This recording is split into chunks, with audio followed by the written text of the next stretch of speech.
नमस्कार, मैं हूं आलोक मेहता। दिल से स्वागत है। राष्ट्रीय राजनीति में या सामाजिक जीवन में ऐसे कितने लोग हैं जो एक रिकॉर्ड बना सकें, जनता का दिल जीत सकें, राष्ट्रीय और अंतर्राष्ट्रीय स्तर पर भी काम करें, लेकिन गरीबों, अल्पसंख्यकों के लिए भी उतना ही सोचते रहें। लेकिन इस सफलता के साथ उनकी संघर्ष की कुछ गाथा भी होती है। ऐसा आसान नहीं है जो ऊपर से टपके और अचानक शीर्ष पर पहुंच गए। हमारे साथ आज के मेहमान हैं केंद्रीय मंत्री रामविलास पासवान जी। पासवान जी, आपका स्वागत है। बहुत बहुत धन्यवाद। पासवान जी, जैसे मैं कह रहा था कि राष्ट्रीय राजनीति में लोग तो बहुत हैं, आए हैं, ऊपर से भी आते हैं, बाहर से भी आते हैं, लेकिन आपकी जो सफलता है लगातार 70 के उस दशक से कहना चाहिए आज तक लगातार आप शिखर की राजनीति करते रहे। तो आपने संघर्ष भी किया है या आपको बहुत आसानी से सब मिलता चला गया? नहीं, हम तो जब राजनीति में हम कैसे आए ये हमको भी मालूम नहीं है, क्योंकि हम लोग उस समाज में पैदा लिए और उसी इलाका में पैदा लिए कि जहाँ अपर प्राइमरी पाठशाला भी नहीं था, प्राइमरी स्कूल्स भी नहीं थे। प्राइमरी स्कूल में पढ़ने के लिए 3 किलोमीटर हमको जाना पड़ता था। जगमोहरा एक जगह है, जगमोहरा हमारा घर नहीं, हमारा घर पड़ जाता है मुंगेर डिस्ट्रिक्ट में। मुंगेर के पास तो मुंगेर, और वो जो है जगमोहरा पड़ता था दरभंगा डिस्ट्रिक्ट में, है न। तो वहाँ क्या कहते हैं कि जाना पड़ता था पढ़ने के लिए। फिर मिडिल में गए तो दूसरे पाठशाला में गए, वो भी 3 किलोमीटर दूर है हमारे घर से, मेघौना। तो वहाँ जा कर के जो है मिडिल पास किए। फिर खगड़िया में आए और वहाँ भी 2 नदी पार करना पड़ता था डेली। फिर उसके बाद खगड़िया में आए, फिर खगड़िया से जो है वहाँ से ग्रेजुएशन किया। फिर पटना में आए, फिर वहाँ एमए लॉ में एडमिशन लिए। तो जब उस समय जो छात्र जीवन था कॉलेज का, उसी समय आप राजनीति में मतलब कुछ एक्टिव, कुछ स्टूडेंट पॉलिटिक्स में एक्टिव? स्टूडेंट पॉलिटिक्स में तो हम नहीं थे, मतलब स्टूडेंट पॉलिटिक्स में नहीं थे, लेकिन ये था कि चूँकि हमको संघर्ष हमेशा करना पड़ा। जैसे हम घर से हमेशा मतलब 8th क्लास से ही हॉस्टल में रह रहे थे, तो खगड़िया में आए तो वहाँ हॉस्टल के लिए लड़ना पड़ा। तो उस समय भी कुछ आपको डिबेट या कुछ हाँ, ड्रामा तो वगैरह उसमें काफ़ी हमको जो है संघर्ष करना पड़ा। लेकिन सारे लड़कों ने उसी समय से नेता मान लिया। और हमारे हॉस्टल में संजोग से ऐसा हुआ कि जिस हॉस्टल में हम पढ़ते थे उसमें से करीब 3-4 लड़के तो मेंबर ऑफ पार्लियामेंट बन गए। हमको बचपन से ही जो है लीडरशिप का तो शौक था, लीडरशिप का शौक था, भाषण देने का। हॉस्टल में हम जब भी रहे तो हॉस्टल का प्रमुख ही रहे, प्रीफेक्ट ही रहे। 69 की बात है कि जब हम लॉ का एग्जामिनेशन दे दिए तो उसी समय में एक वैकेंसी निकला था डीएसपी का। अच्छा। तो डीएसपी का बहाली निकली थी बिहार पब्लिक सर्विस कमीशन से। तो उसमें हमने क्या कहते हैं कि हम जा कर के बैठ गए, अपियर हो गए। तो आप मैंने पुलिस अफसर बनना चाहते थे? डीएसपी बनना चाहते थे? उस समय में पुलिस अफसर का नहीं था, उस समय में था कि कहीं भी बढ़िया नौकरी करना है, और पुलिस की फिर भी ऐसी नौकरी है जो थोड़ा डंडा चलेगा, मतलब लेकिन प्रेफरेंस था कि यदि कि सब लोग कहते थे कि आपको पुलिस सर्विस में जाना चाहिए, पुलिस सर्विस में जाना चाहिए। तो मेन हमारा था आईपीएस का तैयारी का था, इंडियन पुलिस सर्विस का था। तो माताजी भी चाहती थी या पुलिस में जाएं या कुछ वकील बनाना चाहती थी? नहीं, माताजी वगैरह का, चूँकि हमारे जो है माताजी है, हमारे पिताजी जो हैं वो तो उनको मतलब था, पढ़ाई का बहुत शौक था। उन्होंने कभी हमको रोका नहीं, लेकिन उन लोगों के दिमाग में तो रहता था कि जितना जल्दी बेटा सेटल कर जाए, नौकरी में चला जाए, उतना ही अच्छा है। तो फिर उसमें बैठ गए, एग्जाम दिया आपने? हाँ, डीएसपी का पास भी करे, उसमें सेलेक्ट भी हो गए। लेकिन उसी समय में क्या हो गया कि फिर विधानसभा का चुनाव 69 में बिहार में हो रहा था, जनरल इलेक्शन। तो उसमें सब लोगों ने जिद किया कि साहब यहाँ से जो है कोई कैंडिडेट, कभी एक ही सिंगल कैंडिडेट रहा है, एक ही पार्टी रही है, इसलिए आपको लड़ना चाहिए कुछ। लेकिन कुछ सिचुएशन, पहले तो हमने नकार दिया, लेकिन कुछ सिचुएशन ऐसा आ गया कि जिसमें हमने कहा कि ठीक है लड़ेंगे। फिर लड़ गए। तो हमको ये नहीं था कि हम जीतेंगे, हमको तो लग रहा था कि फिर सब लोगों की बात मान लिए हैं, सब लोगों ने कहा है तो चलो हम इनकी बात को मान लें, फिर हार जाएंगे। पहले कॉलेज स्टूडेंट पॉलिटिक्स में भी लड़े थे आप? नहीं, कुछ नहीं, स्टूडेंट पॉलिटिक्स में सीधे ही 69 में आप 69 में जाते हैं। तो उसके बाद फिर लड़े, फिर उसके बाद जीत गए। और जीतने के बाद डीएसपी वाले का क्या हुआ जो वहाँ चिट्ठी आई, उनको मना करना पड़ा? नहीं, डीएसपी वाले में फिर क्या हो गया कि हमारे बाबूजी बहुत नाराज़ हो गए कि उनको लगा कि साहब क्या कहते हैं ये डीएसपी से बनते बनते सोशलिस्ट पार्टी में कहाँ चला गया। और सोशलिस्ट पार्टी तो उस समय में जेल जाने वाली पार्टी थी, मधुल मिया वगैरह थे, सारे के सारे एसएम जोशी वगैरह, कर्पूरी ठाकुर जी वगैरह की पार्टी थी। तो उसमें अच्छे लोग किसी से हमको जान पहचान भी नहीं था। आपकी उम्र तो बहुत कम रही होगी तब उस समय में, हाँ उस समय तो एज के ऊपर में हमारे लिए एज का केस भी चला कि इनका उम्र पूरा नहीं हुआ, क्योंकि हमारा जो सर्टिफिकेट का एज था वो कम था, लेकिन वोटर लिस्ट में जो है सो हो गया था। फिर जब तक मैं केस का जजमेंट हो तब तक मैं दोबारा चुनाव आ गया। तो इसलिए तो उसमें क्या हुआ कि बाबूजी भी हमारे खिलाफ में बयान दे दिए कोर्ट में जा कर के, कि उनके दिमाग में ये था कि रिजेक्ट हो जाएगा केस, जो है मैं हार तो जाएंगे, कम से कम ये राजनीति में नहीं जाएंगे। फिर राजनीति में नहीं जाएंगे। उनको इस बात का चिंता नहीं था कि एमएलए बने हैं, इस बात की खुशी नहीं थी। खुशी दुख इस बात का था कि जिस पार्टी में गए हैं वो पार्टी जो है जेल जाने वाली ही पार्टी है। तो फिर मैंने आप जहाँ लोगों को जेल ले जाते उसके बजाय आपने ये उस तरह की पार्टी चुनी जो जेल जाने की नौबत आए। जेल जाने के नौबत आवे। तो उसके बाद फिर एमएलए जीत गए, लगातार जेल में ही हम करीब करीब 77 तक जो है 69 से 77 तक बिसा उसा से लेकर के मुश्किल से 6 महीना हम बाहर रहे होंगे।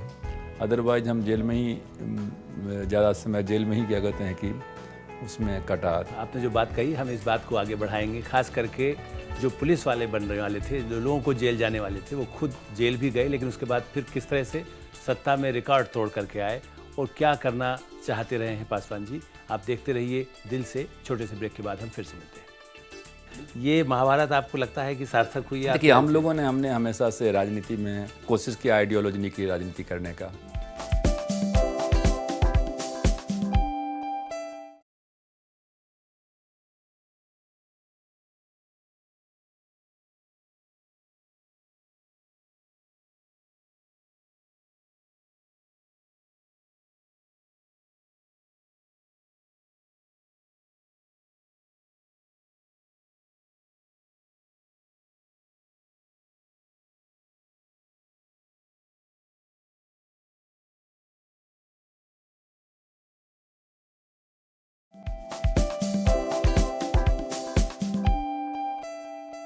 दिल से एक बार फिर स्वागत है। हम बातचीत कर रहे हैं देश के केंद्रीय रसायन, उर्वरक और ख़ास करके इस्पात के मंत्री भी, जो खुद इस्पात की तरह हमेशा लड़ने के लिए भी तैयार रहे हैं, रामविलास पासवान जी। पासवान जी, जिस तरह से अभी आपने कहा कि जो आपकी संघर्ष की गाथा रही, फिर 77 के चुनाव में तो सारी देश जानता है कि आपने रिकॉर्ड तोड़, कहना चाहिए कि वोट पाए थे। तो ये रिकॉर्ड तोड़ वाला भी मन में ही क्या हमेशा रहा है, जब आप, जैसे आपने कहा ना कि स्टूडेंट लाइफ से आपको रहता था कि मैं कुछ न कुछ ऐसा करूं जो कमाल दिखाऊं, या जनता का ही आपके प्रति आपका जो तालमेल था? नहीं, कभी कभी वो हमने चैलेंज को, कोई भी हमारे सामने में चुनौती आई है तो उसको हमने चैलेंज के रूप में हमने हमेशा से लेने का काम किया। हम बहुत बचपन में थे, 62 वगैरह 63 की बात थी, तो उस समय में हमारे यहाँ धीरेन्द्र जी थे, बहुत अच्छे कलाकार थे। तो जब उन लोगों को हम देखते थे तब हम सोचते थे कि हम लोग क्यों नहीं बन सकते हैं, लेकिन संकोचवश हम किसी को कह नहीं सकते थे। तो पंडित जवाहरलाल नेहरू जी का जब डेथ हुआ तो हमने जो है नेहरू स्मारक जो है कोष का गठन करके हमने सोचा कि थोड़ा उस पैसा भी उसमें कोष में जमा हो जाएगा, चूँकि उस समय मैं, जब आप स्टूडेंट ही थे तब तो? हाँ, जब स्टूडेंट ही थे। और उसके बाद दूसरा हमने सोचा कि हमको भी चांस मिल जाएगा, तो फिर हमने उसमें बहादुर शाह जफर नाटक जो है हमने ऑर्गेनाइज किया और बहुत उसका सफलता भी मिली। तो फिर उसके बाद दुर्गा पूजा के अवसर पर करते रहे। लोगों को जोड़ने का आपका एक सिलसिला चलता रहा, जो जिसका लाभ 77 में मिला होगा या उसके बाद आज तक मिल रहा है। और दूसरी बात है कि हम जब पढ़ते थे तो हम बच्चों को पढ़ाते भी थे, तो मतलब करीब करीब हम लोगों का जो हर खट्टा मीठा स्वाद जो है वो क्या कहते हैं कि मिलते गया। घर के हमारे फादर जो है अच्छे किसान थे, लेकिन किसान गांव में जानते हैं कि थोड़ा पैसा के मामले में लोग जो है कंजूस तो नहीं कहेंगे, लेकिन हाथ के सख्त खर्च करते हैं। तो पैसा आपको रोकते भी होंगे, ज़्यादा खर्चा मत हाँ, करो। पैसा इतना ही देते थे जितना में बिल्कुल रहे। तो कभी कभी सिनेमा देखने का हो जाता था तो कहाँ से पैसा उसको एक्स्ट्रा खर्चा करें, तो वहीं मानते जैसे पढ़ाते थे, ट्यूशन पढ़ाते थे, उससे आ जाता था। या कभी कभी हम लोग करते थे क्या कि जो मैस में खाना होता था तो अपना जो है एक शाम का खाना हफ्ता में 2 दिन का गैप कर दिए, तो उस समय में 9 आना का टिकट मिलता था। वो कौन आपका उस समय कौन पसंदीदा कौन कलाकार थे जिसको देख कर आपको लगता हो कि भाई?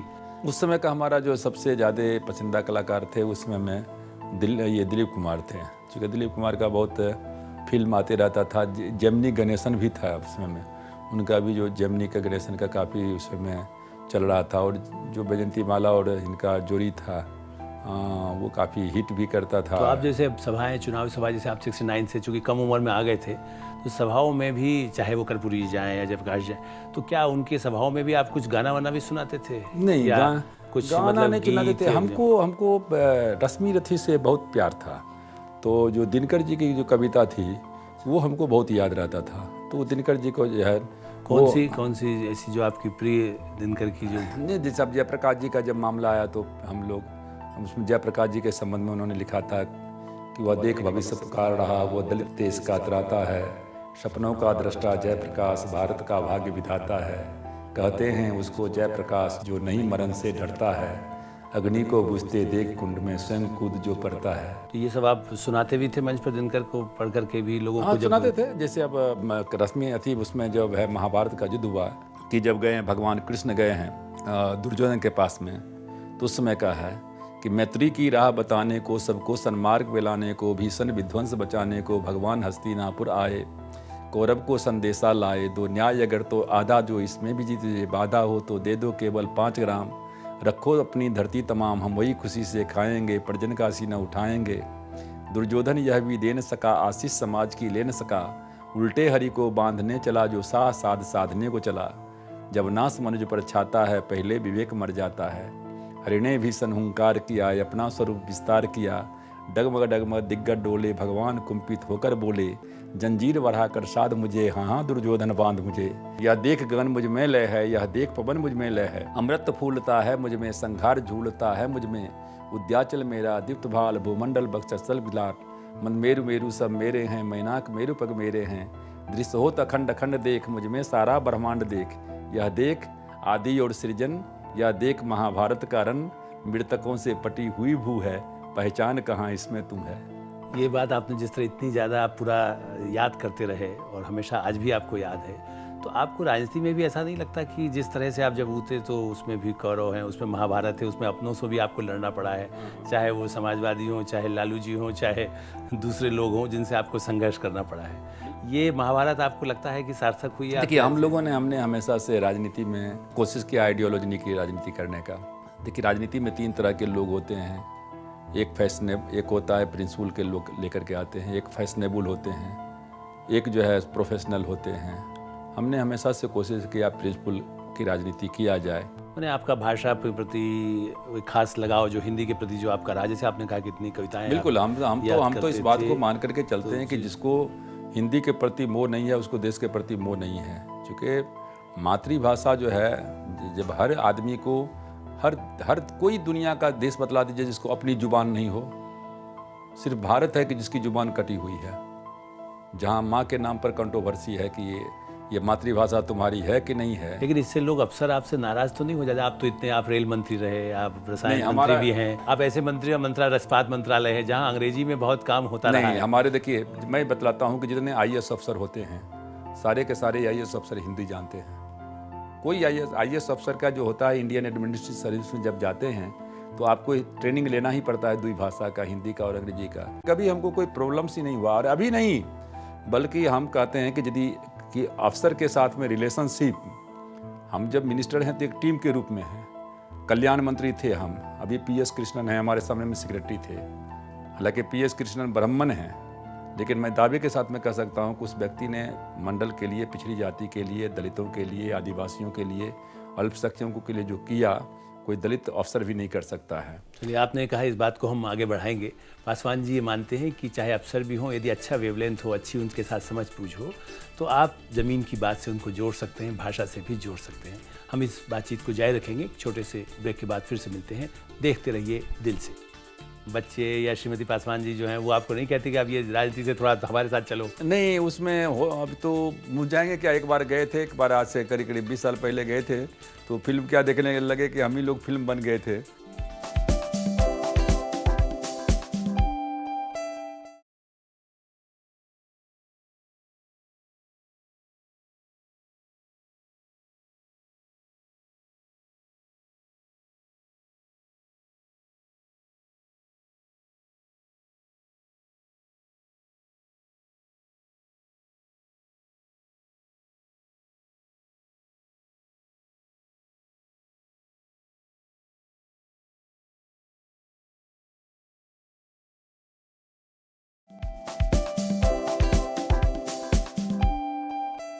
दिल से एक बार फिर स्वागत है। हम बातचीत कर रहे हैं देश के केंद्रीय मंत्री रामविलास पासवान जी से, जो बुद्धिजीवी भी हैं, साथ साथ कुछ पत्रिका निकालने का काम भी करते रहे हैं, कवि भी रहे हैं।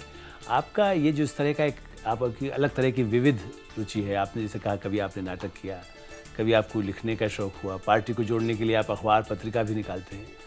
तो मतलब आपकी जो एक बड़ी जो एक अलग अलग तरह सब चीज़ों को संभालते कैसे हैं? आप पढ़ने में समय कैसे लेते हैं? देखिए सबसे बड़ी बात है कि मैंने पहले जब कहा मैंने कहा कि अभी भी हम करीब करीब 7-8 मिनिस्ट्री को संभाल चुके हैं, और जितने भी सेक्रेटरी हमारे हैं, किसी भी सेक्रेटरी से जाकर के आप हमारे संबंध में पूछिए, और हर मिनिस्ट्री के संबंध में तो मैं इतना तो जरूर कहूँगा कि 100 में 100% मार्क्स जो है हर जो है हमारा ऑफिसर और सेक्रेटरी रामविलास पासवान को देगा। तो ये फाइलें आप खुद निपटाते हैं, कुछ ब्रीफ बन करके होता है या आप पढ़ते रहते हैं सारा खुद? नहीं, देखिए पढ़ने का जो मिनिस्टर जो काम है उसको एक काम है आइडिया देना।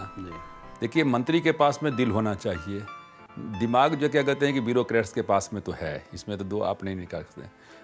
ज़रूरत है दिल और दिमाग दोनों को जोड़ने का। मैंने आप आइडिया देते हैं, लेकिन इसके लिए मैंने कहा कि आप जैसे अभी हम बात कर रहे थे कि आप पढ़ते हैं, किताबें पढ़ने का टाइम मिल पाता है? आप यहाँ तो नहीं मौका मिल पाता है, लेकिन जैसे ट्रेन में गए यात्रा करते हैं या प्लेन में जब गए तो जो उसमें समय मिल जाता है, तो उसमें जो हम बहुत सेलेक्टिव हैं। लेकिन फिल्में देखने का टाइम मिल जाता है? नहीं, फिल्म देखने का समय अब नहीं मिलता है। पहले हम बहुत फिल्म के शौकीन थे।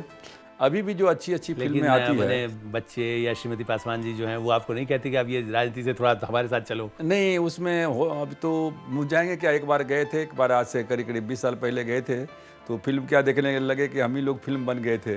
तो उस परिस्थिति में जो है सो अब देखते हैं, जैसे कभी कभी आ गया तो आजकल तो बहुत फैसिलिटीज़ है टीवी के ऊपर में, जो कहते हैं कि अपना मंगा करके जो है देख लेते हैं। जैसे परिवार के लिए कैसे कुछ टाइम निकाल पाते हैं? देखिए उसमें तो निकालना पड़ता है। जैसे मान लेते हैं कि सपोज कर लीजिए, चाहे रात में जो है हम 8 बजे आवें, 10 बजे आवें, 12 बजे आवें, 2-3 घंटा हम लोग आपस में जो कहते हैं कि बैठेंगे।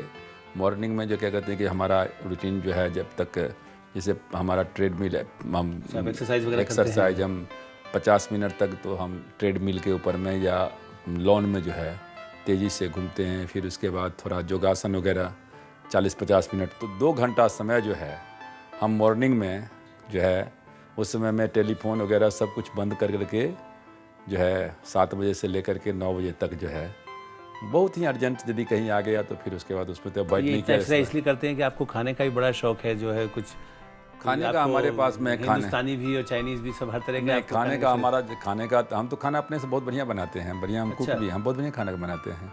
क्या लिट्टी चोखा भी या कुछ और? मतलब नहीं, लिट्टी चोखा भी बना लेते हैं, दाल जो मीट हम बहुत बढ़िया बनाते हैं, चिकन भी हम बहुत बढ़िया बना लेते हैं, तड़का हम बहुत बढ़िया बना लेते हैं, समझने के। उसके बाद तो ये है, ये क्या कहते हैं कि है, लेकिन खाना में हमको देसी खाना के, अपने घर के खाना के अलावे हम कहीं भी बाहर में खाते हैं तो हम दूसरा खाना नहीं खाते। यदि जब भी खाएंगे तो हम चाइनीज़ खाना खाएंगे। तो आपको घूमने का भी बहुत शौक रहा है काफ़ी, जैसे आपने अभी तो खैर अमेरिका विदेश जाना तो खैर कम हो पाता है मंत्री या नहीं, देखिए हम जो है जब हम मंत्री नहीं रहते हैं तब हमारा टूर ज़्यादा होता है विदेश में। मंत्री रहते हैं तो फिर हम काम यहाँ फाइल में बच जाते हैं। लेकिन दुनिया का बहुत कम मुल्क है, वो भी अगल बगल का, जैसे आपका इधर श्रीलंका है, या मान लेते हैं कि उधर जो है रसा है, या इधर आपका क्या कहते हैं चाइना है। क्योंकि इन दोनों के प्रति हमारा शुरू से ही बड़ा ओपिनियन था कि भाई बड़ा कंजर्वेटिव क्या कहते हैं, वहाँ जाओ तो वहाँ से पासपोर्ट लो, वहाँ इसलिए कभी हमने दिया। अदरवाइज बाकी जितना भी कंट्रीज है, कोई ऐसा देश नहीं बचा होगा जहाँ हम नहीं गए होंगे। आपके मन में आकांक्षा क्या है? चूँकि भारत में आप इतने वरिष्ठ नेताओं में से हैं, आपके मन में क्या है कि कैसे आपका सपना इसको कहना जिससे पूरा हो सके? मंत्री तो आप बन ही गए, प्रधानमंत्री लोग सोचते हैं मुख्यमंत्री बन जाए, प्रधानमंत्री बन जाए, आपके मन में क्या सपना कुछ नहीं है हमारे मन में, बस वही जो गीता का है, कर्म किए जा फल की चिंता मत करिए इंसान। क्योंकि यदि आप कुर्सी के पीछे दौड़ते रहेंगे तो कुर्सी जो है, आप कुर्सी दूर भागते रहेगी। जितना कुर्सी के से आप दूर भागेंगे उतना ही कुर्सी आपके नज़दीक आती है। तो आपका लक्ष्य क्या है? मतलब हमारा तो देखिए, हमारा लक्ष्य एक ही है कि हमको सबसे बड़ी खुशी इसी बात का है कि देश का जो करोड़ों जो दलित हैं, जो बेजुबान थे, या मानते हैं कि वीकर सेक्शन के लोग हैं, या ऊंची जाति में गरीब लोग हैं, अल्पसंख्यक समुदाय के जो लोग हैं, वो समझता है कि रामविलास पासवान मेरा आदमी है। देखिए, वोट देना नहीं देना अलग बात है। वोट तो आजकल राजनीति में वोट तो मिलता है, कहीं लोग बीजेपी के खिलाफ में पोलराइजेशन होता है, कहीं किसी के खिलाफ में पोलराइजेशन, वोट का मामला अलग है।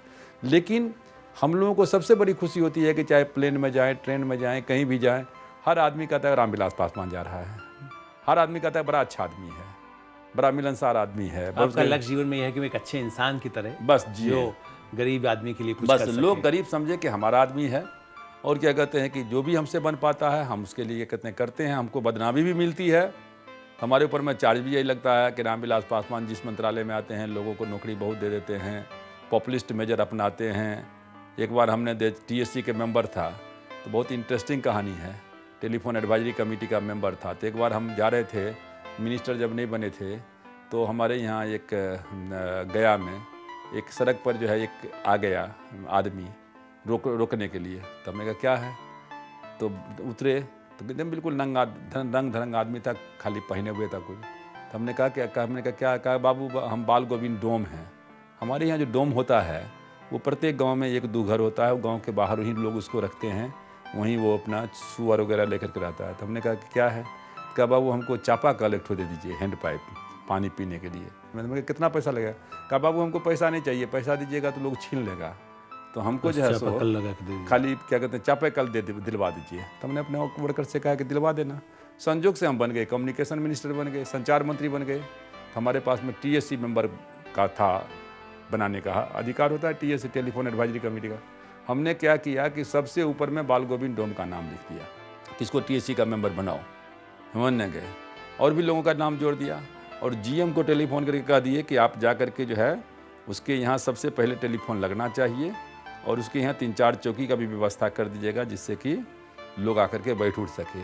लगाने के बाद अब फिर 2 दिन के बाद जो लोग उसको गांव से कोई लोग नफरत करता था, अब जिसको टेलीफोन करने की ज़रूरत हो तो उसके यहाँ पहुंचना शुरू कर दिया। सबसे पहले बड़े बड़े लोग पहुंचे कि बाल गोविंद भाई जा टेलीफोन कर लें, जो कल तक आता था बाल गोविंदा, अब वो हो गया बाल गोविंद भाई। उसके हाथ में एक तार दे दिया सत्ता के लिए। तो अब आप समझ आइए कि फिर जो आदमी जानता नहीं था टेलीफोन क्या होता है, जो आदमी जानता नहीं था जनरल मैनेजर क्या होता है, कुछ पता नहीं था, वो आदमी क्या कहते हैं कि 6 महीने के बाद वो समझने लगा सब कुछ, और आज वो हमारे पार्टी का नेता है। ये हमारे जीवन का लक्ष्य है कि आप हर घर को जिसमें दिया जला सकें, उजाला हो सके, सबके हाथ में टेलीफोन आए, रेल पहुंचे, और गांव-गांव में जिस तरह से आपका सपना है कि डोम और गांव स्टील का बने, आत्मविश्वास के साथ स्टील की तरह से मजबूत लोग रह सकें।